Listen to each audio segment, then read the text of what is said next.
Welcome to Living Chassidus. Together, let's live the Chassidus we learn. Okay, welcome everybody. Good morning, Chassidus. In the morning, learning Kuntres HaTefila, tracking through this. Like I said yesterday, I think in another 2 weeks we should be finished the end, and then we can go back to the beginning. That'll be an amazing accomplishment. Just before we start, this shiur is in Lil Nishmas Stephanie Genkin's father, who passed away recently. His name is Nissen Ben Chaim. She's going to be giving a class tonight, organize your finance, a human approach to money. She's an amazing speaker and will really help get your finances in order. And with that, we're going to start. Let me see the time, make sure only 15 minutes, 7:47. Okay, so we're starting. So we started in chapter 12 yesterday, and we're talking about the need to really work on ourselves and not just do what's habit. Like I said the story yesterday about Tzemach Tzedek saying, this is a very deep Chassidic concept, Tzemach Tzedek saying that if you want something, then you shouldn't have it. Meaning the idea is that why are you having it, or why are you trying to go after these things? Because you want it. Not because you need it, not because it's beneficial for you necessarily. And it could be also beneficial, but the reason why you're having it is just because you want it. And we're trying to inculcate within ourselves good character traits to be really good, honest people. And work on themselves. So let's see. Habitual behavior. Aside from all the above, and we're saying, and this is a symptom of this issue, why this issue coming about is for the person not interested in learning Chassidus. They might listen to the memoir that I told over and things like this, but putting the effort to really work on themselves and dabble with it, they don't really have that excitement. And like I said yesterday as well, it's important to preface that the next few chapters, he's discussing specific issues for specific people, because the purpose of this sefer was written to Chassidim that wanted to daven and didn't know how to. So he discussed different things, and our job is to understand the idea of what he's trying to give over and figure out how that applies to our situation. So aside from all the above, page 122, aside from all the above in general, such an individual is utterly shallow, possessing no inward feelings for anything. Thus, his good deeds lack the sound foundation. Only out of force of habit does he behave commendably. So he's saying, it seems very clear over here that the Rebbe Rashab is saying the way we're meant to be is people that we work on ourselves. We look at an issue that we have in our lives that we're not behaving we should be, or we're not doing what we should do, and we work on it. And he's saying if you don't do that, you're living a shallow lifestyle. You're just living based off, and it could be you behave well, but it's not because you truly have good character. It's just this is how you're brought up. In this respect, the degree of one's habituation to positive conduct makes a difference. If a person has been rigorously trained with praiseworthy habits and they are rooted, as it were, in his soul, because of his constant camaraderie with good friends and his lack of excessive exposure to the opposites, and is therefore drawn and firmly accustomed to commendable conduct, then he's more distant from evil from good. So if by nature you're brought up in a good society with good people around you, that what is important to behave in a certain way, and to use an example, maybe it's not such a good example, but something that I've noticed. I remember I used to go down south. Michal's family used to live in the south, in Alabama, so I used to go, and I noticed everyone is very, very polite over there. But I noticed that it wasn't genuine. It's just in this area, this is how you behave. So people behave that way. But it wasn't they didn't genuinely care about you. It was nice, and I'm not saying it wasn't nice, but he's saying just because you're in the surrounding, so by nature you'll behave in a good way, and it's more respectable, and it's a nice way to behave. But it's not that you genuinely are that person. It's just this is how we behave, which is better than, in a certain sense, it's better than behaving badly. But he's saying, but it's the same issue. That both the good person and the bad person, meaning the bad character traits, need to work on themselves. Then he's more distant than evil. But if his habituation is not so solid, owing to his friendship with bad companions, and although he was different from them, nonetheless he was exposed to the evil and was drawn somewhat, then he's closer to evil. And it's possible that both good and evil, i.e., in non-way issues, coexist within him. And that's what we said yesterday. That it could be that that because of the nature of your surroundings, you'll behave in a certain way. And it could be that really in non-important issues, you act well in one way and not well in the other way. Because, it could be that I won't do something against the law, but then I'll do something else that is against the law. Or, like a simple example, in Yiddishkeit, there's a lot of things that we do that it's like we have to do. And then some things that we don't even realize, and we're not doing. It's equally as important, if not more. Just because by nature we've accustomed ourselves to do certain things we haven't been. We're just going off our nature. We're not actually working on ourselves. His substance is as forceful as ever. The problem is the substance, meaning ourselves, are equally as strong. Having undergone no change at all, even after the passage of much time, his coarse evil nature may still not reveal itself. On account of his accustomed good conduct, this may go on for quite some time, possibly throughout the person's lifetime. On the other hand, a given circumstance and reason may disclose the naked power of the evil still within him, God forbid. So he's saying that it could be you act good most of your life because you never have the opportunity never arises for that evil that you have, or that there's non-good character traits that you have to express himself. But if they do come about, that opportunity does come out, and suddenly you'll be a totally different person and will be wondering what happened to you. And it's not that you change, it's just you never worked on yourself. So like by nature, that could happen. The malady and its effect, the bottom of page 122. So the true cause of this malady is that he was not trained in his youth and childhood in matters of chassidus. Like it says in the vernacular, means in Yiddish. And so when he puts it down in Yiddish, it means he's really hitting it home. And so to speak, imagine it's like you're reading this and then suddenly puts it in English. Something that's trying to really hit it home. The Lashon Yiddish, there's a nit gebarn in them. He's not born into it. Meaning he wasn't born into this lifestyle, like the story that I said yesterday of the grandson of the Tzemach Tzedek. This kid is a little kid, and he already by that age of like 3, he's already being trained that whatever he wants, he doesn't have. And there's a lot of stories on the Frierdiker Rebbe of these types of training. So he's saying when you grew up in this Chassidic lifestyle from the beginning, not just the surroundings of Chassidus, but like the Avodah aspect of it, that you around people that worked on themselves, so that has its effect. And his substance is coarse and dense. So therefore, a person's substance, meaning his self, is still coarse and dense if he wasn't born into it. So later on, his motivation in studying Chassidus was not that he was aroused by deep, heartfelt tshuva.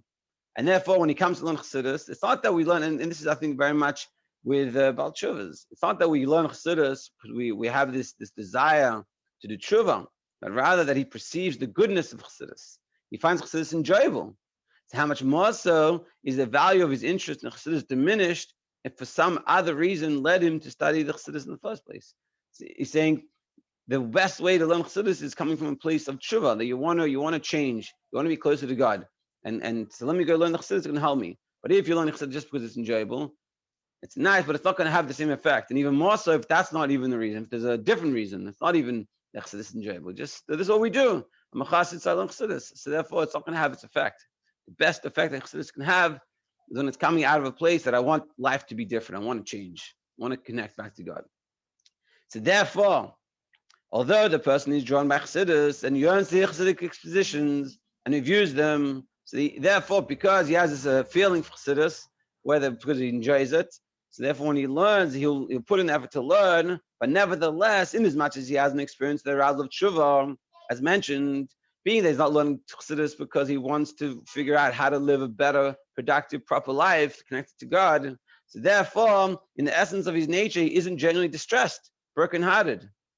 So he's not broken, and brokenhearted is also in Yiddish, zu brachenkeit. He's not broken, meaning life. If life is good, then why am I doing this? It's like one of the fundamentals. There's a story of a guy who became a chassid in times of Alter Rebbe. He lived in Israel and he lived, I think it was in Yerushalayim. In those days, anyone that lived in Israel was just there learning. So he learned all day. And then he became a chassid. He came to Alter Rebbe, he came to Rasha to learn about Alter Rebbe. So chassidim asked him, they said, you're living in Israel and you're learning all day, and now you come to Rasha, you say Alter Rebbe, you learn all day. So what really changed? You call yourself a chassan now, but what's the difference? You do learning there, learning here. So he said, when I was in Israel and I wasn't a chassid, when I was learning, I used to think to myself, how is it possible that there's going to be a big enough olam haba for me? I'm so great, I'm doing such a good job. So I decided it must be that, Hashem could do everything. So he'll manage to figure out a way to give me this beautiful big olam haba. Because once I came to Alter Rebbe and I understand what it means to welcome myself and where I'm holding and make a proper cheshbon, I said to myself, how is it that God even pays attention to me and doesn't just swallow me up and really I'm a nothing. I came to the conclusion God is all, can do everything, so even me he can care and want to be in relationship with. And this is the point that when you learn when he was learning Chassidus, he knew a lot, but when he was learning Chassidus, he came from a place that he wants to be connected and realized that he wasn't connected. And so when we learn Chassidus that way, that has its effect. But then we learn it, and he explains it more. It's beautiful. And although occasionally the Chassidic exposition he hears rouses him to tshuva of sorts, and even though he'll learn some Chassidus and he'll get him to want to change a little bit, and causes him heartache, this effect is only transitory and temporal. Immediately these feelings vanish and disappear, leaving no impression. On the contrary, self-esteem is completely intact, entirely whole, without a width of despondency. That's again in Yiddish. The italics is in Yiddish. So even he will get it in a rouse, and that's a good, interesting idea I heard, that I should really do something differently. But it goes away very quickly, and nothing, on the contrary, you feel good because if we want life to be different, we have to realize that there's problems in our life, and that's why we want it to be different. Because a lot of times, we want to have all the money, but not putting the effort. Or we want to be healthy without doing exercise and eating right. And so he's saying you have to recognize that you're not eating right, not doing exercise. Once you do that, you'll come and learn Chassidus to help teach you how to do that and how to convince you and to really work on yourself to live that and to do those things. So consequently, in view of his wholeness and being that the person we feel complete, that I have nothing to work on, I'm good. The Chassidic exposition that he hears cannot at all be integrated inwardly in the depths of his mind and heart. It is merely temporal. This is compared to a person who hears or sees something that for him is irrelevant. It neither becomes one with the individual nor unified with him at all. And the problem together with this is, so therefore when he learns, and this is I think a big problem people have, when they learn Chassidus, they don't think it's talking about them. And a simple example is this: we could be learning this. Say, I don't know what you're talking about. I'm not talking about me. I never heard Chassidus before from a rabbi. So I don't know what you're talking about. The problem is this thing that Chassidus is talking clearly to you, and people don't. And I'll just tell you a quick story. That one year in Yutis Kislev, I took an achlata to learn a chapter a day of Tanya, and in 53 days you finish. So I try to get a few guys from Shul I daven to do it, and so I try to convince one person to do it, and he was like, I learned chitas every day. I don't need him. And I knew him, and I knew that he didn't understand Tanya, that he didn't need to do this, So I said to him, try listen to Sheish Taub. Sheish Taub's map of Tanya. He has there's a short version of Chbad.org. It's an hour and a half, and it goes through the whole 52 chapters. So try to listen to this. So he said, fine. I said, and tell me how it goes. So he did it. I see him on Shabbos, and I'm like, oh, did you do it? And he's like, yeah. He goes, it wasn't anything special. And I'm like, it wasn't anything special. I knew he didn't understand Chassidus and Tanya the way Sheish Taub explains it. So I'm like, what? So he says, yeah, Tanya is not for us. It's not shayach. We can't be a Beinoni. And I realized, automatically when he's coming into listening to this class or learning Tanya, but he's thinking to himself, it's irrelevant to me. So therefore he doesn't get excited, doesn't have its effect. It doesn't work on him, doesn't have tshuva. We feel we're good, we don't realize there's things to work on. And we think what we're reading is not going to do with me anyway. So it's not going to go anywhere. And that's what the Rebbe Rashab is saying. It doesn't work. Although he enjoys Chassidus, and for the moment is excited by it, but it's only exterior, either external aspects of his soul and from the internal facets of the matter alone. Instantly the feeling disappears and is as if it had never been. And so ultimately, the takeaway from here is that we have to ask ourselves, and we have to realize that learning Chassidus is obligatory, so to speak. Not just that we learn it, and get excited and it feels good, but we say, what's the message? What are we taking home? What are we changing in our lives? Or what's something we need to think about even?